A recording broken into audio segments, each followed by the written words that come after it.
안녕하세요. 오늘도 사연살롱을 찾아주셔서 감사합니다. 저는 올해로 44이 된 여자입니다. 남편과 결혼 생활한 지도 벌써 15년이 훌쩍 넘었는데요. 안타깝게도 아이는 없어요. 제가 남편보다 6살이 많은 연상이거든요. 그래서 결혼했을 때 이미 임신을 하기엔 나이가 많은 편이었고, 그래도 가능성이 있지 않을까 싶어 5년 정도는 노력을 많이 했는데, 시험관 아기를 준비하다 남편이 그만하고 울면서 호소해 아이는 포기했어요. 대신 남편과 친구처럼 연인처럼 재미나게 살고 있는데요. 저랑 남편은 처음 만났을 때부터 요상하게 잘 맞았어요. 원래는 친한 동생이 동생이었는데 저랑 이렇게 될 줄은 아무도 몰랐다니까요. 심지어 당사자인 저도 몰랐으니까요. 하지만 남편은 나는 자기 딱 보는 순간 알았는데 드디어 내 와이프 될 여자를 만났구나. 이렇게 말하며 자기는 저랑 부부가 될 줄 알았다고 했는데 솔직히 진짜인지 그냥 저 기분 좋으라고 하는 말인지는 알 수가 없어요. 그렇다고 굳이 그 말에 딴지를 거는 것도 이상하니까 그냥 남편은 처음부터 내가 좋았구나 생각하며 사는 게 저도 좋더라고요. 그리고 이런 말 제 입으로 하기는 좀 자기 자랑 같아서 창피하긴 한데요. 저희 남편은 정말 좋은 사람이에요. 연애를 시작했을 때도 그랬고 결혼하고 시간이 많이 지난 후에도 늘 저를 우선순위에 두는 사람인데 그냥 말뿐이 아니라 행동 하나하나에서 저를 사랑하고 아끼는 게 느껴질 정도예요. 제가 한두 살도 아닌 무려 6살이나 누나인데 남편은 늘 저를 아이 다루듯 자기가 먼저 나서서 저에게 뭐라도 해주려는 사람이었죠. 그래서 남편과 결혼하고 꼭 아이는 낳고 싶었어요. 남편이 아이를 정말 좋아했거든요. 그런데 제가 결혼했을 당시 나이가 37이었고 산전 검사를 했을 때 자연임신 확률이 다른 여자들에 비해 너무 없다고 해서 바로 시험관 시술에 도전했어요. 어떡하든 쌍둥이여도 좋으니 아이만 갖게 해달라고 종교도 없는데 늘 빌고 또 빌었죠. 게다가 남편은 시댁에서 차남이었는데 형이 장가를 못 가서 손이 귀한 집이었어요. 솔직히 요즘 세상에 대를 이어야 한다는 생각은 고리타분하지만 저희 시어머니는 장남 장손 아들 이런 면에서는 자기 고집이 분명한 사람이었어요. 그래서 장남인 아주버님이 장가를 못 갔으니 저더러 장손을 낳아야 한다고 압박을 주셨는데 결혼 허락을 받을 때도 제 나이가 많아서 애를 많이 먹었죠. 저희 시어머니가 절대 안 된다고 단식 투쟁까지 하셨어요. 내 눈에 흙이 들어와도 저렇게 늙은 여자랑 결혼 못 시킨다. 제가 애를 낳을 수 있는 거니? 뭐? 나이가 37? 내일 모레 40이야. 네가 어디가 모자라서 저런 늙은 여자랑 결혼을 하겠다는 거야? 엄마 말 조심해. 늙었다니. 그럼 엄마는 뭐 50 넘었으니까 놓친애야? 뭐 이 시끼야? 거봐. 엄마도 그렇게 바로 성깔 부리면서 왜 남의 집 귀한 딸한테는 함부로 해. 그리고 나도 이제 31야. 엄마가 허락 안 해도 내 뜻대로 할 수 있어. 그래서 뭐 내가 반대해도 귀엽고 늙은 아니 나이 많은 새랑 결혼을 하냐고. 내가 사랑하는 사람이니까 허락을 하든 반대를 하든 그건 엄마 선택인데 나는 무슨 일이 있어도 정은이랑 결혼할 거야. 이미 아버지도 허락하셨어. 그럼 제가 애 놓으면 우리 집대는 누가 있니? 나 참 우리 엄마 또 깝깝한 소리 하네. 그놈의 대를 꼭 이어야 해? 정 그렇게 대가 중요하면 장남인 형 있잖아. 어차피 나는 차남인데. 그래도 네 형은 형 여자 되게 좋아해. 어쩌면 형이 엄마 소원 풀어줄지도 몰라. 뭐야 이놈아? 남편은 제가 따로 이야기할 필요도 없이 그렇게 자기 힘으로 결혼을 허락받았어요. 뭐 말이 허락이지 그냥 말릴 수 없어서 울며 겨자 먹기로 저를 며느리로 보신 건데요. 그래서 저희 결혼할 때 아무것도 지원해주지 않겠다고 하시더라고요. 사실 시댁이 아주 잘 사는 건 또 아니고 저도 나이가 있는 만큼 남편보다 모아놓은 돈도 좀 있고 해서 시댁에 손 벌리지 않아도 되는 정도였는데 그래서 그것도 허락은 허락이라고 좋다고 남편과 결혼을 했죠. 저도 남편 아니면 결혼하고 싶은 마음이 솔직히 없었거든요. 그만큼 저는 남편을 사랑했어요. 그래서 아이만큼은 꼭 낳아서 더 행복한 가정을 이루고 자손 걱정하는 시어머니한테도 보란듯이 아이를 낳아 애 못 낳을까봐 걱정하시던 그 마음의 짐을 덜고 싶었는데요. 하늘도 무심하시지 저에겐 엄마가 될 기회를 주지 않으시더군요. 제 배에는 주사 자국과 멍이 가득했는데 한 번도 임신 테스트기에 두 줄을 본 적이 없었거든요. 나중엔 그 일이 저에겐 큰 스트레스이자 우울증을 유발하는 일이 되었는데 그게 있잖아요. 기대했다가 실망하고 또 기대했다가 실망하는 걸 반복하다 보니 사람이 미치겠더라고요. 그런데 그 모습을 보고 저보다 남편이 더 힘들어했고 자기는 아이 없어도 괜찮으니 이제 그만하자며 쉽게 포기하지 못하는 저를 붙잡고 울었는데 그때 저도 참 많이 울었어요. 누군가는 원래 포기하고 마음 편하게 있다가 자연 임신되는 경우도 많대 라며 언제든지 자연 임신을 할 수 있다고 했지만 그렇지도 않더라고요. 그리고 시어머니도 포기하지 않으셨고 어떡하든 낳기만 하면 당신이 대신 키워주겠노라. 저에게 임신 잘 되는 보약 같은 것도 해주시면서 압박해 오셨는데 그러니 남편이 더 이상 아이 갖는 노력을 하지 않겠다는 말에 시어머니가 화를 내셨죠. 아니 애도 안 낳을 거면 뭐하러 시집을 왔어? 모름지기 여자는 시집가면 그 집 자손을 낳아야 하는 법이야. 어머니, 저도 정말 그러고 싶은데요. 아무리 노력을 해도 되지가 않아서. 그걸 왜 나한테 얘기를 하니?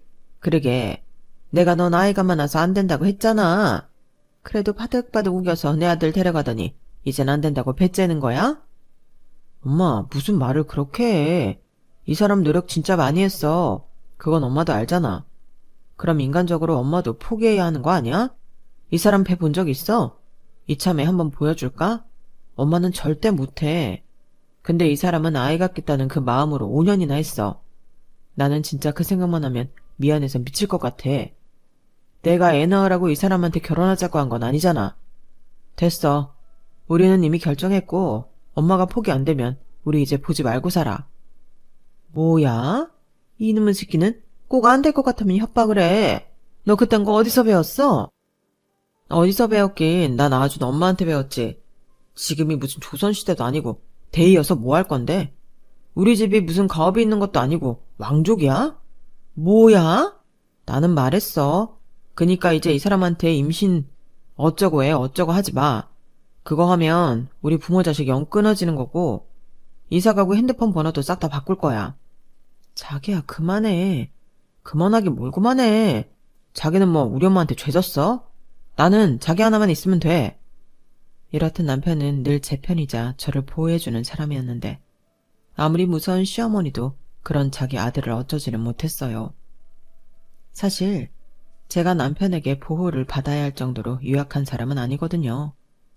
학교 다닐 때부터 목소리도 크고 싸움도 잘하는 여장부가 저였는데 그런 저라도 사랑하는 남자 앞에서는 보호받고 싶었어요. 아니, 보호를 받아보니 이게 너무 좋더라고요. 사랑받는 느낌이 든달까요? 그래서 결혼하고 나서는 쭉 이렇게 남편의 보호를 받으며 제가 연상이라는 것도 있고 행복한 결혼 생활을 하고 있었는데 그렇게 저희 부부가 임신을 포기하자 거짓말처럼 1년 뒤에 아주버님이 혼전 임신으로 장가를 가게 되었어요. 아유 이게 무슨 경사야. 세상에나. 나는 이런 날이 올 줄도 모르고 그동안에 애간장을 태웠다. 고맙다. 그래. 역시 장소는 장남이 낳아야지. 그래야 족보도 꼬이지 않고 나중에 죽어서도 조상님 뵐 낯이 있지. 엄마 그렇게 좋아? 나는 솔직히 애 아빠가 된다고 생각하니 기분이 좀 그런데.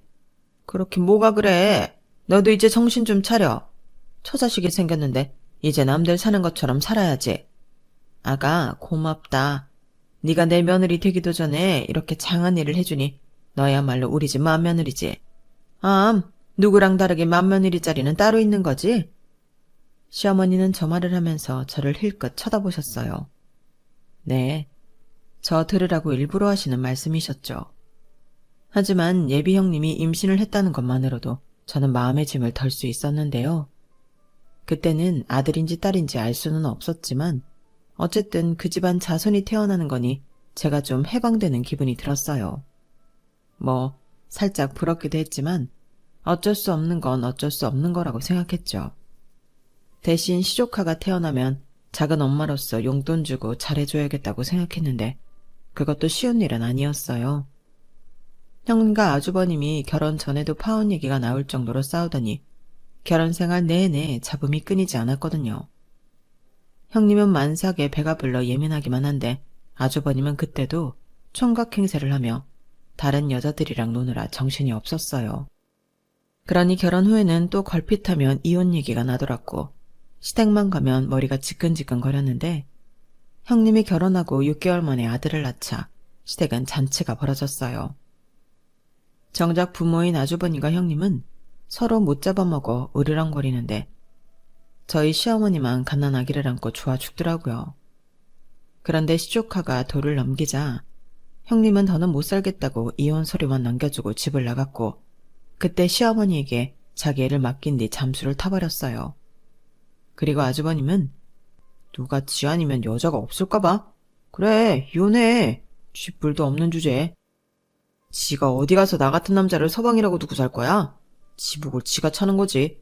라며 당당하게 이혼 서류에 도장을 찍었는데 그제야 시어머니는 중간에서 발만 동동거리셨죠. 그때 시어머니가 저에게 어떻게 하면 좋겠냐고 연락을 하셨어요. 그래서 아이는 엄마가 키우는 게 맞는 것 같다고 양육비 주고 시조카를 보내자고 말씀을 드렸는데 시어머니는 질색팔색을 하며 자기 장손을 누굴 주냐며 언성을 높이시더군요. 너는 네 애 아니라는 거지? 어떻게 애를 보내라는 말을 그렇게 쉽게 하냐? 아니 어머니, 아주버님이 애를 키우진 않을 거잖아요. 그럼 어머님이 키우셔야 하는데 가능하시겠어요?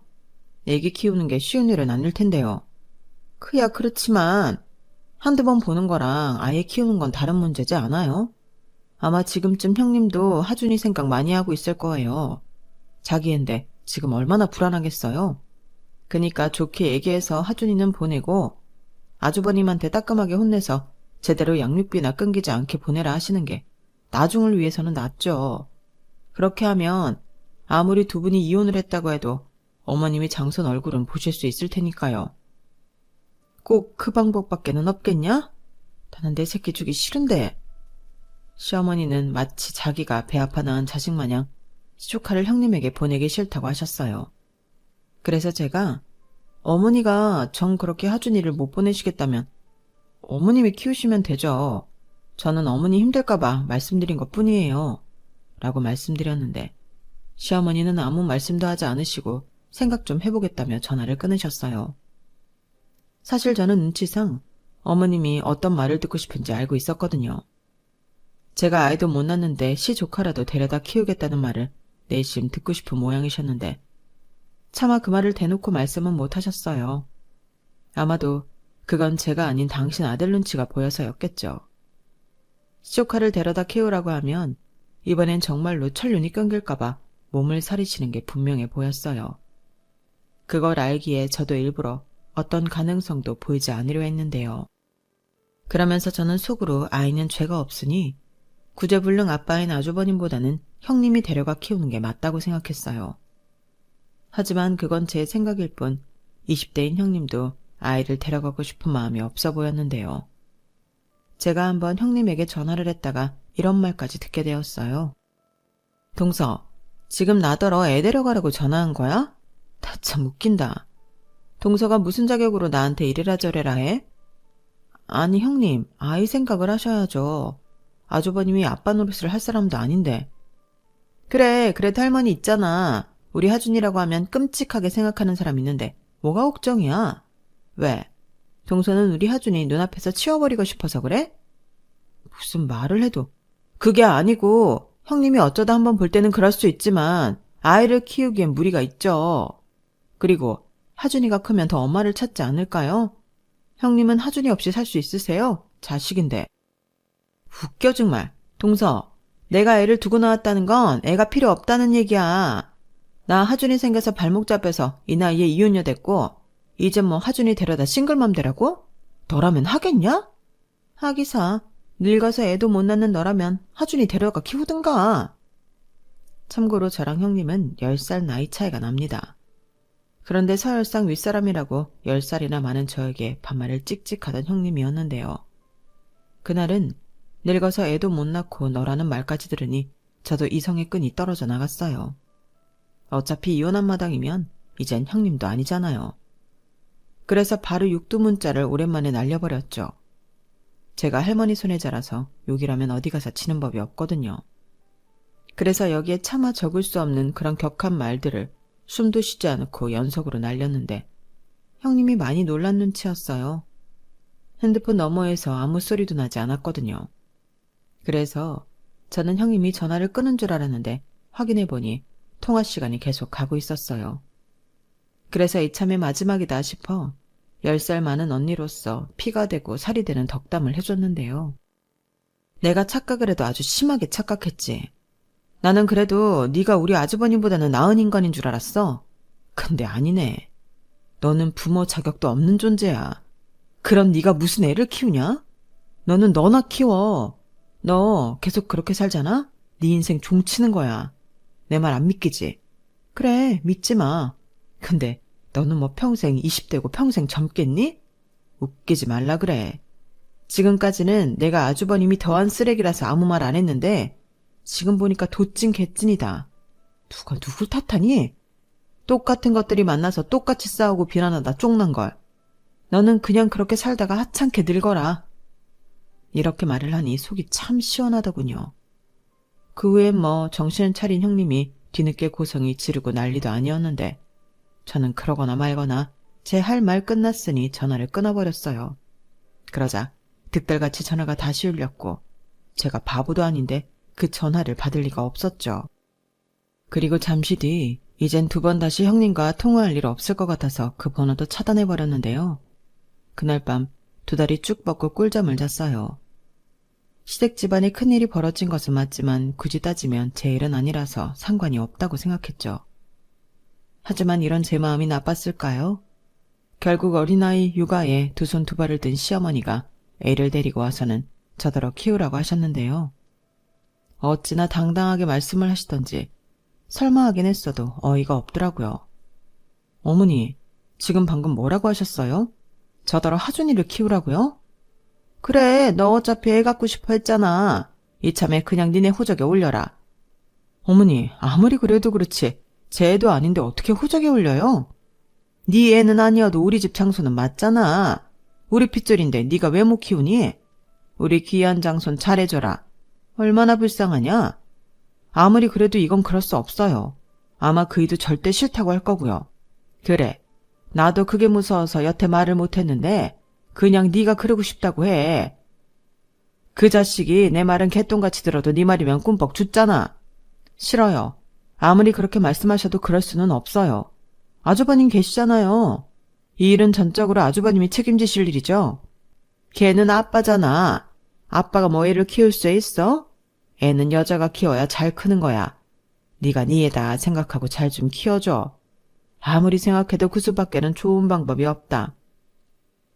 시어머니는 자기 딴에는 머리를 굴렸다고 저더러 제 생각인 양 시조카를 데려다 키우고 싶다고 남편에게 말하라고 시켰어요. 하지만 제가 그 말을 들을 이유가 없었죠. 아무리 아이가 갖고 싶었다고 해도 시조카는 시조카일 뿐 제 자식이 될 수 없다고 생각했거든요. 그렇다고 제가 시조카를 싫어했던 건 아니었어요. 저는 어디까지나 작은 엄마로서 시조카를 예뻐했고 앞으로도 계속 그 마음은 변하지 않을 생각인데 필요하면 경제적인 도움도 줄 생각이 있었어요. 하지만 무슨 물건처럼 떠넘겨져서 제가 키우는 일은 절대 하기 싫었고 그래서 남편에게 이 사실을 있는 그대로 전달했죠. 그러자 남편이 벼락같이 화를 내며 시댁으로 갔어요. 남편은 자기 형을 별로 좋아하지 않았거든요. 형이 형 노릇을 한 적이 없고 왜 형이 저지른 문제를 자기가 해결해야 하냐며 그 길로 시댁에 쳐들어가 남편이 그야말로 집구석을 뒤집어 놓고 왔어요. 참고로 저희 집이랑 시댁은 차로 40-50분 거리였는데 어찌나 금방 왔는지 들어가자마자 큰 소리를 내고 다시 돌아왔다고 하더라고요. 이제 우리 엄마 전화 오면 절대 받지 마. 그리고 찾아와도 문 열어주지 말고. 저는 돌아올 여파가 좀 두렵긴 했지만 저를 지킬 수 있는 방법이 이 방법밖에는 없다고 생각했어요.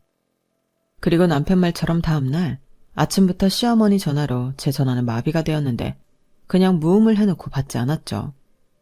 무슨 말씀을 하실 건지 받지 않아도 다 알 수 있었거든요. 다행히 남편이 부모 자식 간의 연을 끊겠다고 한 건 아니었던 것 같은데 시어머니는 자기 마음도 몰라주는 제가 미웠을 거예요. 하지만 시어머니 역시 당신 마음만 중요할 뿐 제 마음은 안중에도 없으셨고 그러게 괜히 욕심 부릴 게 아니라 시조카를 애 엄마한테 보낼 방법을 찾던 애 아빠인 아주버님한테 책임을 지게 하셨어야죠. 왜 그 부담을 저희 부부와 나누시라고 하시는 건지 정말 답답했어요. 그런데 자기 화를 못 이기신 건지 애를 안고 제가 다니는 회사까지 찾아오셨는데 그때는 모른 척을 하지 못했어요. 그래서 도살장에 끌려가는 소처럼 시어머니를 만나러 갔고 시어머니는 뿔이 단단히 난 얼굴로 저에게 따라오라고 하셨는데요. 솔직히 회사 앞에서 난동을 부리실 줄 알았는데 다행이긴 했어요. 그래서 어머님이 따라오라는 대로 한 카페에 들어갔고 시조카는 뭐가 마음에 안 드는지 아까부터 울고 있었고 시어머니는 달랠 생각도 하지 않더군요. 결국 카페 직원이 아이를 조용히 시켜주지 못하시면 나가라고까지 했는데 어쩔 수 없이 제가 아이를 달랬어요. 그리고 시어머니는 제가 그러길 바랬다는 듯 가방에서 애기 물병 같은 걸 꺼내셨어요. 그리고 시조카는 그 물병을 연신 빨고 먹더니 이내 진정이 된 듯 제 품에서 잠이 들었는데 시어머니가 웃으면서 이렇게 말씀하셨죠. 아유, 작은 엄마도 엄마라고 애가 금방 잠이 드네. 너는 어쩜 애가 내가 하지 말라고 한 소리까지 내 아들한테 해서 사람 망신을 주냐? 내가 그날 네 시아버지한테 얼마나 혼났는지 알아? 애 당장 애 엄마한테 보내라고 난리도 아니었어. 그러게 저도 그게 좋겠다고 말씀드렸잖아요. 근데 어머님이 보내기 싫다고 하셨고 그럼 어머님이라도 잘 키우시면 되는데 왜 그걸 저한테 떠넘기세요? 떠넘기다니. 집안에 일이 생겼는데 같이 좀 하자는 건데 뭐가 나빠. 어찌됐든 우리 집안 핏줄이고 귀한 장남인데 너랑 내가 키워야 하는 거 아니겠니? 일단 시험 삼아 딱 1년만 네가 키워봐. 그때 돼서 결정해도 늦지 않잖아. 누가 아니? 네가 먼저 네 아들 삼고 싶다고 호적에 올리겠다고 할지. 네? 그럴 일은 절대 없다니까요. 그러니까 그럴 일이 있는지 없는지를 경험해 보라고. 지금 보니까 잘하네. 아무리 억지 부리셔도 소용없어요. 저 근무 시간이라 들어가 봐야 하니까 하준이 데리고 가세요. 왜? 너 네 남편한테 또 쪼르르 일러 바치려고 그러냐? 나는 처음부터 네가 싫었다. 나이도 많아 애도 못 가져. 그렇다고 며느리 노릇을 잘해. 뭐 하나라도 마음에 드는 구석이 있어야 내가 너를 참고 봐주지. 왜? 네 남편이 늙은 너를 싸고 도니까 내가 우습냐? 사실 네가 문제야. 집안에 여자가 잘 들어와야 하는데 네가 들어와서 우리 집에 마가 꼈다고. 우리 큰애가 이혼하고 저러고 있는 것도 너 때문이야. 지금 말씀 다 하셨어요? 이젠 하다하다 제 탓을 하시는 거예요? 그래서 뭐 저희 부부도 이혼하길 바라시는 거예요? 그렇게 해드려요? 어머어머, 저는 동그랗게 뜨고 덤비는 것 좀 봐. 누가 그렇대? 죄책감을 좀 가지라는 말이야. 막말로 네가 먼저 장손을 낳았어봐라. 그럼 이렇게 내가 얘를 어디 못 보내서 이러고 있겠니? 그럼 나도 미련 없었어. 저는 이젠 정말이지 드릴 말씀이 없네요. 저도 노력 많이 했고 안 되는 건 안 되는 거라고 받아들였어요. 근데 이제 와서 어머님이 이러시면 저더러 뭘 어쩌라고요? 저도 이 집안에서 나가드리면 되는 걸까요? 어머니 저 싫다고 저희 결혼할 때 한 푼도 안 해주셨잖아요. 아니, 여기서 그 말이 왜 나와? 저한테 해주신 것도 없는데 왜 자꾸 이렇게 억짓을 해요? 저도 억울해서 그렇죠. 저 정말이지 이젠 숨막혀 죽을 것 같아요. 얘는 말을 해도 나는 그냥 네가 책임감을 좀 가져보라는 말을 하고 싶은 거야. 너는 우리 하준이가 불쌍하지도 않냐? 얘 미래를 생각해봐. 그 미래를 왜 제가 생각해요? 하준이 미래는 하준이 엄마 아빠가 생각해야죠. 저게 정말 끝까지. 야, 너 끝까지 이럴 거야? 그럼 나더러 계속 힘들게 애를 보라고? 나는 못해. 손목이며 허리며 정상인 데가 한 군데도 없어. 밤에 잠도 못 잔다니까? 너 그러다 시어머니 상 치른다고? 그러니까요. 왜 이 얘기를 저한테 하시냐고요. 장본인인 아주머니에게 하세요. 저는 정말 답답해서 자리에서 벌떡 일어나 정색하며 말씀드렸어요. 그리고 제 품에 안겨있던 시조카도 시어머니한테 드렸는데 어찌나 온몸으로 거부를 하시던지 황당했죠. 하지만 힘이라면 제가 더 세지 않겠어요? 그래서 억지로 시어머니 품에 시조카를 안겨드리고 저는 카페에서 나왔는데 제 뒤에서 시조카 우는 소리가 들리더군요. 솔직히 그때는 시조카한테 미안한 마음이 컸어요. 하지만 그렇다고 제가 시조카를 맡아 키울 수는 없다고 생각해 마음을 굳게 먹었는데요. 그날 저녁 남편한테는 말하지 않았어요. 괜히 그 말까지 전달하면 남편이 정말로 천륜을 끊어버릴 것 같았는데 시어머니한테 평생 원망을 받고 살고 싶진 않았죠. 그런데 아주버님에게 연락이 왔어요. 그것도 혀가 완전히 꼬부라져서 저에게 너무한 거 아니냐고 헛소리를 하기 시작했는데 제가 너무 이기적이랍니다. 재수씨 그렇게 안 봤는데 사람이 왜 그렇게 냉정해요?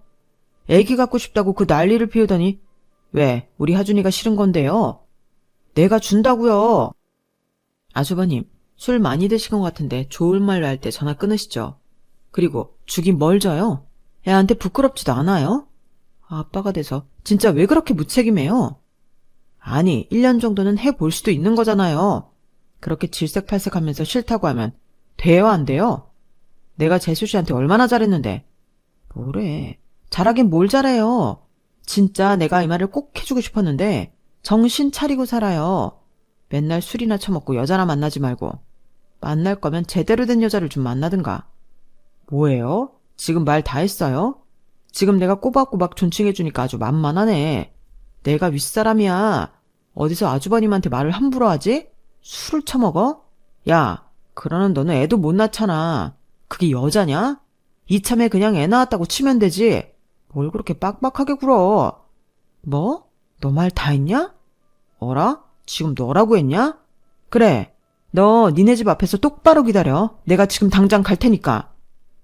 저는 그날 이성의 끈이 뚝 끊어졌어요.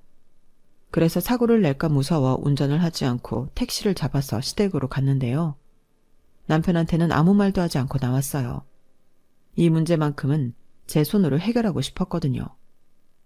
그리고 시댁 문 앞에 도착했을 때 아주버님이 한 손에는 소주병을 들고 저를 기다리고 있었는데 저는 택시에서 내리자마자 그대로 돌진해서 아주버님 주요 부위를 발로 까버렸어요. 그러자 손에 든 소주병을 떨어뜨리고 바닥에서 대굴대굴 굴렀는데 생각보다 덜 아팠는지 주둥이로 제 욕을 계속 하더라고요. 그래서 이번에는 바닥에 떨어진 소주병을 주워 안에 소주가 얼만큼 들어있는지 확인했고 다행히 완전히 엎어지지 않았기에 반 이상 남아있어 그대로 벌컥벌컥 원샷으로 소주를 마셔버렸어요. 제가 술도 어디 가서 빠지진 않거든요. 그러자 그런 제 모습에 아주버님은 당황한 눈치였고 저는 소주를 다 마신 뒤 그대로 아주버님 멱살을 잡았는데 재수씨 왜 그러세요? 말로 해요 말로 라며 아주버님이 아까와는 다르게 아주 공손하게 존대를 하더군요. 왜? 아까처럼 씨부려 보지? 내가 얌전히 있으니까 만만해 보였나 봐. 그치? 내가 너보다 나이 많아. 알아요 누나신 거. 그래 아는데 왜 그랬을까? 똥인지 된장인지 구별을 하고 살아야지. 나이가 몇 개야. 하준이 문제도 그래. 애를 낳았으면 책임을 져야지. 네 새끼 저렇게 두고 너는 놀고 싶니? 머리에 도대체 뭐가 있는 거야? 욕구가 모든 걸 지배하냐? 요즘은 반려동물도 지능이 높아서 교육이 가능한데 너는 그 수준도 안 되나 봐. 저기 자꾸 이러시면 왜? 니네 엄마 부르게? 불러. 어차피 나도 술 마셔서 내일이면 오늘 일 기억 못할 거거든. 아니 뭘 얼마나 드셨다고. 양이 중요해? 아니죠. 근데 누나 이것 좀 놓고 말씀하세요. 싫어. 네가 좋은 말로 하면 안 들어 처먹잖아. 지금부터 내 말 똑똑히 들어. 너 인생 곧다구로 살지 마. 나이가 몇 살인데 엄마한테 빌붙어서 애까지 보게 하냐? 정신 차리라고. 속도 위반할 때는 니네 엄마 허락 안 받았잖아. 그걸 누가 허락받고. 그치? 허락 안 받았지? 그럼 책임도 네가 져. 지금부터 내가 책임을 어떻게 지는 건지 친절하게 알려준다. 최대한 빨리 네 월급에서 시터 임원님 구해. 그리고 너는 용돈 받아 쓰고 나머지는 니네 엄마한테 갖다 줘라. 아니 왜 시터 임원을 제 돈으로 구해요? 아쉬운 사람이 구하는 거지. 아쉬운 사람이 누군데? 네가 애 아빠 아니야? 아, 지금 네가 거길 덜 맞았구나. 오늘 아주 생식기능 상실해 볼래? 너 어차피 필요 없잖아. 딱 돼. 이번에는 진짜 별보게 만들어줄게. 아니요. 알겠어요. 알겠습니다. 그러니까 제발 여기만큼은 똑똑히 들어. 지금 이 순간부터 아빠 노릇 제대로 못한다는 소리 내 귀에 들리잖아? 그날이 너 고자 되는 날이야. 어차피 네 아들은 하준이 하나만 있으면 되지 않아? 어차피 너는 책임도 못 지는 찌질한 인간이잖아. 여자들은 그런 네가 도대체 왜 좋다니? 너 아랫돈이 간수나 잘해. 언제 쓸모없어질지 모르니까. 지가 무슨 병강세야 뭐야? 저는 아주버님께 인생도 아랫도리도 똑바로 하라고 주요 부위를 향해 또다시 발을 들어 올렸어요. 하지만 이번엔 가격하진 않았고 겁만 살짝 줬는데요. 얼마나 쫄았는지 아주버님은 무슨 오리궁뎅이 마냥 엉덩이를 뒤로 쭉 빼며 온몸을 움츠리더군요. 그 모습을 보는데 어찌나 웃기던지 사진이나 하나 찍어두고 싶었는데 뭐 보고 싶은 몰골이라고 저걸 간직하나 싶어 그대로 내버려뒀어요. 그리고 저는 유유히 걸어서 큰 길에서 다시 택시를 잡아 타고 집에 들어갔는데요. 사실 다음날 아주버님이 시어머니에게 일러 바쳐서 또 시끄럽게 만들면 또다시 찾아갈 생각이었거든요. 하지만 겁을 제대로 집어먹었는지 시어머니에게 따로 연락은 없었고 꽤 오랫동안 조용했는데 너무 조용하니까 살짝 이상하더군요. 그래도 제가 먼저 연락해서 물어보는 것도 좀 그렇고 무소식이 희소식이다 생각하며 제 원래대로의 일상을 살았는데요. 남편한테도 그날의 일은 말하지 않았어요. 그냥 집 근처에 친구가 와서 간단히 소주를 마시고 들어왔다고만 했는데 저희 남편은 제 말이면 그런 줄 아는 사람이라 그걸로 끝이었죠. 그렇게 보름이 훌쩍 지났어요. 그러자 시어머니에게 연락이 왔는데 갑자기 저에게 밥을 사겠다며 먹고 싶은 음식이나 가고 싶은 가게를 알아놓으라고 하시더군요. 목소리가 꽤나 신이 나 계셨는데 저는 반대로 시어머니가 신나 하시니 겁이 덜컥 났죠. 그래서 이번에도 호락호락하지 않겠다는 각오로 시어머니를 만나러 갔는데 시조카는 없이 혼자 오셨더군요. 어찌나 꾸미고 오셨는지 딱 보니 미용실도 다녀오신 것 같더라고요. 무슨 좋은 일이 있으신가 제가 바로 여쭤봤죠. 좋은 일? 있지. 그리고 너한테 고마워서. 저한테요? 뭘요? 너 우리 상우한테 뭐라고 했니? 애가 아주 사람이 180도 달라졌어. 술도 끊고 갑자기 나한테 베이비시터를 구하라고 하더라? 아, 그래요? 그래서 네가 무슨 바람이 들어서 그러냐고 했더니 글쎄 네가 조언을 했다며? 애 아빠가 그러면 안 된다고. 엄마가 무슨 죄가 있어서 고생을 하냐고. 그러면서 이제부터 월급 통장 관리도 나한테 하라고 하는데 지는 용돈 받겠대? 세상에나. 내가 살다 이런 날을 다 맞이한다. 40년 가까이 내 아들이 그런 적이 없었어. 잘 됐네요. 이젠 정말 정신을 차렸나 봐요. 그래, 다 네 덕이야. 하긴 내가 억지 부린 거 인정해. 근데 어쩌겠어. 아들들은 전부 내 말을 듣지 않는데 나만 죽어나게 생겼고. 네 시아버지는 책임 못 질 것 같으면 애 엄마한테 주고 오라고 하는데 애가 무슨 물건이니? 그리고 잘 키울 애였으면 내가 이러지도 않았다. 그건 그래요. 저도 사실 연락을 한번 한 적이 있거든요. 근데 아주버님이랑 도찐 개찐. 죄송해요. 그냥 마음의 소리가 나와버려서. 이제부터는 마음껏 해라. 도찐 개찐 맞지? 네가 나이가 많아서 싫었는데 이럴 때는 참 의지가 되는 것 같아. 아주 재수시 무서워서 군대에서도 못 차린 정신을 똑바로 차리고 산다? 그럴 이유가 있다니? 근데 그 이유가 뭐냐? 아, 이유요? 아주 중요한 이유죠. 근데 이건 아주버님 프라이버시라서. 그래? 또 그런 거야? 그럼 됐다. 사실 별로 궁금하지도 않아. 내가 지금 해방됐다는 게 중요하지. 오늘 마음껏 먹어라. 내가 쏘는 거니까. 근데 아주버님 돈을 이렇게 막 쏘시면 제가 좀 그런데. 뭐가 그래? 그냥 먹어. 그리고 이거 받아라. 저는 시어머니가 주는 수상한 봉투를 더듬더듬 손을 뻗어 받았어요. 그리고 그 봉투에는 1,000만 원짜리 수표가 들어있었는데요. 저는 보고 너무 깜짝 놀라서 토끼눈이 되어버렸죠. 어머니, 네가 전에 그랬잖아. 나더러 해준 거 하나도 없지 않냐고. 사실 나도 그 말 듣는데 좀 미안하긴 했다. 그래도 그렇지 저는 이 돈 못 받아요. 받아. 그때 못 해준 돈의 일부라고 생각해.